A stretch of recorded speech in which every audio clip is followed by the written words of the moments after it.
Bismillahirrahmanirrahim. Nya kitu deui di antara ciri cinta ka nabi nyaeta cinta ka kulawargi, sahabat sareng sadaya umat nabi, tegasna muslimin sareng muslimat. Sakumaha dina hadis, la yu'minu ahadukum hatta yuhibba li akhihi ma yuhibbu li nafsih. Teu sampurna imana jalma sehingga manehna mika cinta ka dulurna seperti mika cinta kana dirina. Kapanan di antara kewajiban ka nabi teh urang kedah cinta kana nabi. Nah, di antara cinta ka nabi termasuk cinta ka nabi nyaeta mika cinta ka kulawargina. Ulah sampai kieu ari ka nabi na cinta, ari ka kulawargina teu naon?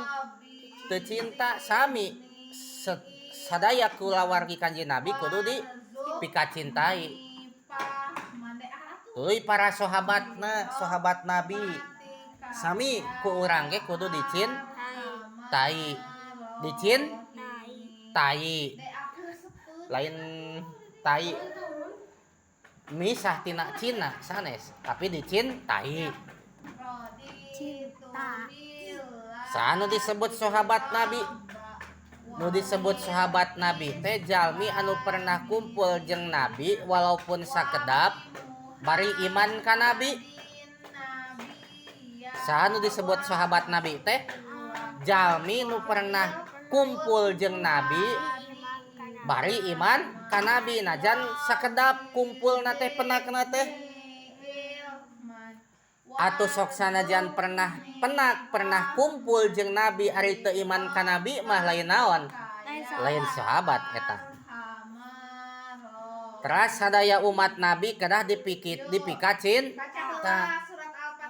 Mika cinta umat nabi sama dengan cinta ka nabi.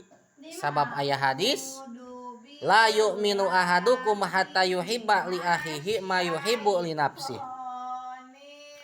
Teu sampurna iman salah sahiji aranjeun sehingga aranjeun teh mika cinta dulurna seperti mika cinta ka dirina. Ai paja cinta ka diri sorangan. Nah, ka dulur paja oge, ka saudara-saudara paja oge kudu cinta seperti ka diri paja teh.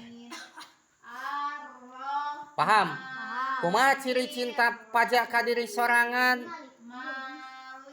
Lamun paja rek cilaka, aya picilakaeun, maka paja teh bakal naon? Bakal berusaha nyingkah tina eta picilakaeun.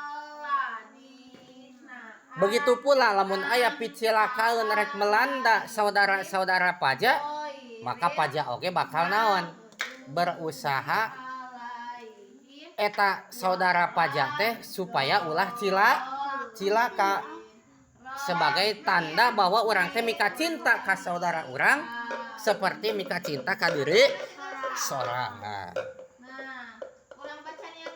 Kitu cenahnya. Anjeun kedah turut kana parentah nabi. Di antara ciri taat kana parentah nabi nyaeta nulungan agama, ngajalankeun syariat, maca sholawat ka nabi. Tah. Kedah cinta ka saha? Ka nabi. Tanda cinta ka nabi teh nyaeta taat kana perintah nabi. Taat kana perintah nabi, tuluy nulungan agama Islam, agama nu dicana ku Kanjeng Nabi. Tuluy ngajalankeun syariat agama Islam. Tuluy maca sholawat ka Kangjeng Nabi. Ta eta tanda-tanda cinta ka Kangjeng Nabi. Sakumaha dina hadis, aksiru minas sholati alayya fi yaumil jum'ah wa lailatil jum'ah, pama fa'ala dalika kuntu lahu syahidan aw syafi'an.